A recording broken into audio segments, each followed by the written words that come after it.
Ano na naman yung pinagsasabi mo? Ano naman problema mo sa mundo mo? Na mas bilib ka sa akin pag pinahaba ko yung buhok ko sa ilong. Ate ko, wala po akong buhok sa ilong, teo.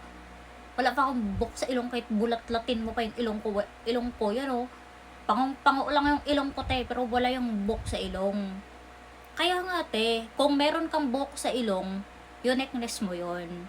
Ayan yung beauty art ng uniqueness ng isang personalidad. Ay, personality, te. Iba-iba kasi, te, yung ano ng tao. Merong tao na yung ilong niya, parang lumalabas na talaga dito yung buhok sa kanyang ilong. Tapos yung ginagawa nila, ginugupit. Or minsan naman, chinachani. Kasi makatinga naman talaga yun pag mag-inhale, exhale ka, te. Pero kung desisyon ng isang tao, te, napahabain niya yung buhok niya sa ilong hanggang lupa, te, kung kaya niya, 'di ba? Mapapawaw talaga ako nun, te. Pero ako, te, kahit hindi ka na maging bilib pa sa akin, mag-comment-comment ka, mabilib ka sa akin, kahit hindi ka na maging bilib sa akin, te, wala ako dyan book sa ilong, te, kulangot lang, kunti lang, meron, meron naman akong book dyan, ngayon, may kulangot pa, baka gusto mo, kulamin mo, diba, ganun yung te, wala akong book sa ilong dyan, kulangot lang meron, ayan, may kulangot, char lang, uy, hindi kulangot yun ah, parang yung buto natin dito sa loob ng ilong. Ayan, parang may buto. Hindi ko langot yan ah. Ayan, parang buto. Ganyan. Pag dito naman ah. Ayan, buto. Ate ha, nakukulangot naman ako araw-araw. Te, yung nga lang masakit makulangot kasi mahaba yung mga kukote. Ayan. Ayun, te ha, balik tayo sa comment mo. Kahit huwag ka na maging bilib sa akin kasi wala akong buhok sa ilong. Maging bilib ka na lang dito sa akin kasi mayroon akong buhok dyan sa kilikili, te. Yan ah. Zoom pa natin konti, te. Diyan ka na lang magiging bilib kasi may buhok ako sa kilikili. Kasi te, yung babae kasi te, dito sa mundong ibabaw, sa mundong earth talaga te, iba-iba yung level ng confident nila te.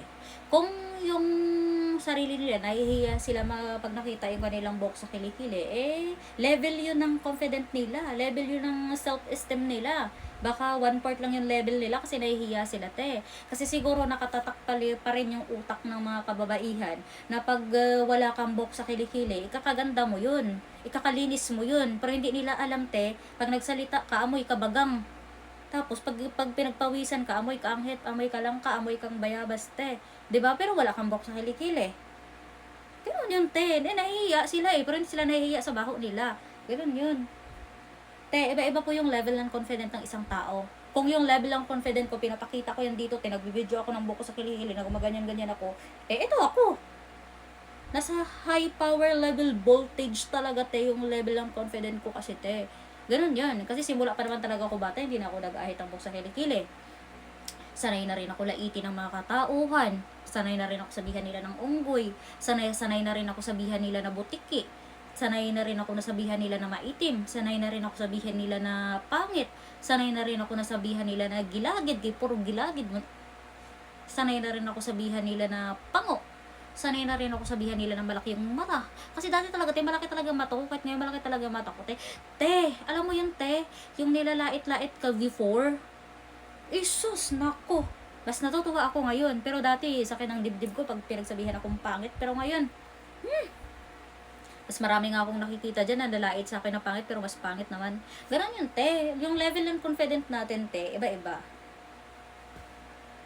Napunta na tayo sa level ng confident. Isa lang yun sa ilong yung comment, diba, te? Siyempre, te, baka baan na natin yung video na to, te. Para naman na meron kayong mapapakinggan, meron kayong chismis na maririnig ngayon. Kasi, alam mo yun, pag wala kayong chismis na maririnig, maboboring naman kayo. Sasabihin nyo sa akin, di naman to marunong mag-entertain, nag-vlog ka pa. Nagiging vlogger ka pa, hindi ka marunong magdaldal. Kasi yung mga vlogger dito na papanood ko talaga, walang tigil yung bunganga nila, te. Tay ako, te, walang tigil yung bunganga ko, te. Totoo talaga, te. Minsan nga dito sa bahay, sinasabihan ako, kailan ka ba titigil? Hindi ka ba napapagod sa kakasalita mo? Hindi ka ba napapagod? Ay naku, te, hindi talaga. Hindi pa ako naka 1 million words every day. Kaya kailangan magdaldal, blablabla. Madaldal talaga kasi akong klaseng tao. Lalo-lalo pag same humor kita. Tapos alam kung meron tayong connectionism. Connectionism! Parang meron tayong mutual, alam mo yun, mutual understanding na parang may mutual energy ako na nanggagaling sa'yo. Abay, talaga, babuka talaga ako, te. Totoo. Madaldal talaga akong person. So, ayun. Bago mag-end yung video ko, syempre, kiss ka muna dyan sa kilikili ko, te. Kahit Huwag ka na maging believe sa akin, te. Maging believe ka na lang sa level ng confident ko. Goods na yun, te. Bye. Masyado na mahaba. Masyado na madaldal, te. Bye.